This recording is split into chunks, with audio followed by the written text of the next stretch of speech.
Oke, Assalamualaikum warahmatullahi wabarakatuh. Kami dari kelompok organisasi manajemen perusahaan industri akan menjelaskan, nah, anggota kelompok dari kelompok kami yaitu yang pertama ada saya, Ari Kripki Setiawan, dengan NIC CP199, kemudian ada Juan Yehezkiel Parhusip dengan CP215, kemudian ada Arif Nur Ramadan dengan CP198. Lalu ada Reka Ananda Putri Pertiwi dengan CP236 dan terakhir ada Lisa Amelia Jati dengan CP222. Nah, pengertian ERP. ERP atau Enterprise Resource Planning adalah sistem perangkat lunak yang dirancang untuk mengintegrasikan dan mengelola berbagai fungsi bisnis dalam satu platform terpadu, seperti keuangan, sumber daya manusia, manufaktur, logistik, dan penjualan. Tujuan utama dari ERP adalah untuk meningkatkan efisiensi operasional, mengurangi redundansi, serta menyediakan data yang akurat dan real-time bagi pengambilan keputusan yang lebih baik. Dengan menggunakan ERP, perusahaan dapat memperlancar aliran informasi antar departemen, mengoptimalkan proses bisnis, dan meningkatkan kolaborasi antar bagian, sehingga membantu perusahaan mencapai tujuan bisnis secara efektif. Kemudian overview akan dibacakan oleh Juan. Oke, baik. Terima kasih moderator. Di sini akan menjelaskan lanjutan daripada ERP. Jadi overview singkat penerapan sistem ERP kita memilih di negara Rusia nih. Penerapan ERP atau Enterprise Resource Planning di Rusia berkembang pesat dengan banyaknya perusahaan besar mengadopsi solusi untuk meningkatkan efisiensi dan daya saing. Salah satu solusi HRP yang paling banyak digunakan di Rusia adalah 1C, yaitu sebuah platform lokal yang dirancang khusus untuk memenuhi kebutuhan pasar Rusia. 1C menawarkan sistem yang dapat disesuaikan untuk berbagai fungsi bisnis. Adapun yaitu akuntansi, sumber daya manusia, produksi, dan logistik yang memudahkan perusahaan menyesuaikan dengan regulasi dan kebutuhan lokal. Karena fleksibilitas dan biaya yang lebih terjangkau dibandingkan solusi internasional, maka 1C menjadi pilihan utama bagi perusahaan kecil hingga menengah sampai besar di Rusia, termasuk sektor publik atau UKM, dan mendukung digitalisasi serta modernisasi bisnis mereka.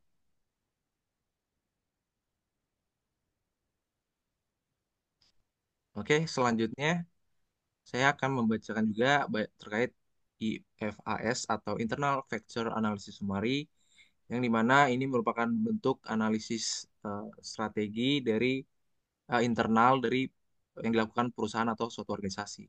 Di mana ini merupakan potret kekuatan atau kelemahan di suatu organisasi atau perusahaan. Nah, jadi di sini IFAS-nya yaitu kekuatan, adapun yaitu infrastruktur IT memadai dengan bobot 0,20, rating 4,2 dan skor 0,84. Kemudian adalah komitmen manajemen puncak dengan bobot 0,25, ratingnya 4,6, skornya 1,15. Dan IFAS kekuatan selanjutnya yaitu anggaran yang cukup dengan bobot 0,30, rating 4,0 dan skor 1,20. Adapun kelemahan yaitu SDM kurang kompeten. Ya, bobotnya itu 0,15, ratingnya 3,8, skornya itu 0,57. Kelemahan yang kedua yaitu proses bisnis kurang terdokumentasi. Bobotnya 1,10, 0,10, ratingnya 3,5 dan skornya 0,40. Adapun total daripada bobot yaitu 1, kemudian rating yaitu 4,01.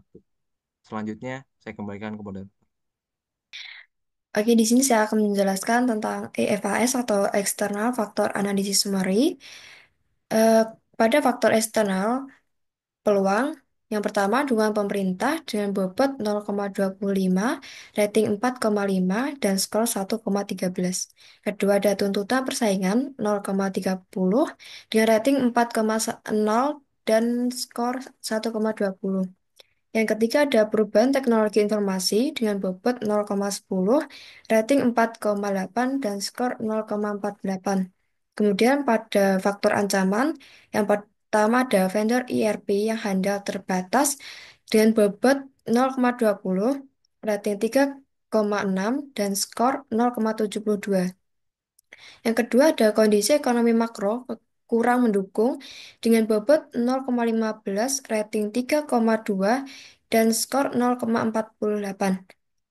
Dan total dari bobot sendiri yaitu 1, kemudian ada total dari rating 4,01.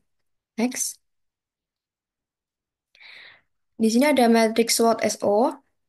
Matriks SWOT SO merupakan strategi yang memanfaatkan kekuatan internal untuk mengambil keuntungan dari peluang eksternal. Pada faktor internal, kekuatan, dan faktor eksternal, peluang. Dengan strategi SO dan solusi, yang pertama, meningkatkan kompetensi SDM melalui pelatihan dan sertifikasi IRP. Kedua, memanfaatkan dukungan pemerintah untuk mendapatkan insentif atau kemudahan dalam implementasi IRP. Dan yang ketiga, mengembangkan sistem IRP yang terintegrasi dengan teknologi informasi terkini. Kemudian, yang selanjutnya akan dijelaskan oleh rekan saya.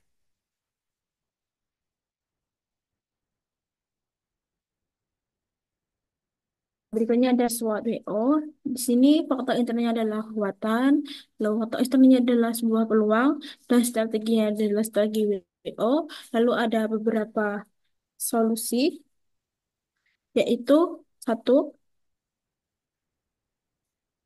meningkatkan kualitas dokumentasi sebuah bisnis untuk memudahkan implementasi ERP. Yang kedua ada merekrut SDM yang kompeten di bidang ERP. Next,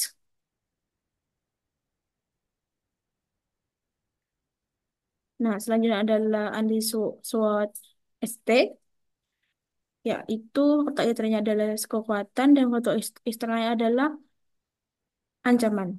Strateginya adalah strategi ST. Solusinya yang merupakan satu, membangun kemitraan strategis dengan vendor IP yang handal untuk memastikan keberlanjutan sistem.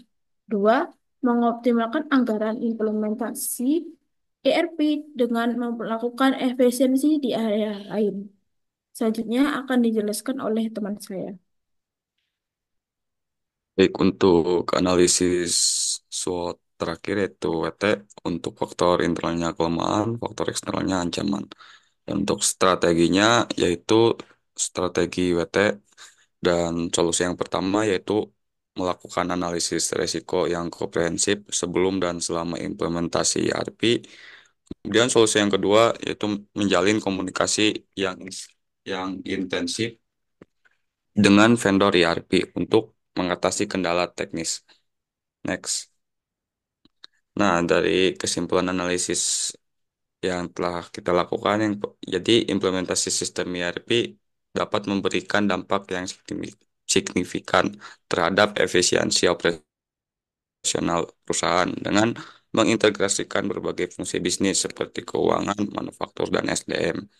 Di Rusia, ERP membantu perusahaan mengatasi tantangan ekonomi dan meningkatkan daya saing di pasar global.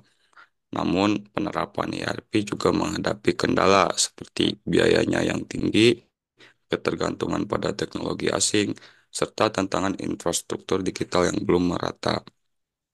Analisis SWOT menunjukkan bahwa ERP dapat mempercepat pertumbuhan ekonomi dan mendorong inovasi, tetapi perlu didukung oleh pelatihan SDM. Oke, eh, sekian penjelasan yang dapat saya dan teman-teman saya sampaikan mengenai OMPI. Terima kasih. Wassalamualaikum warahmatullahi wabarakatuh.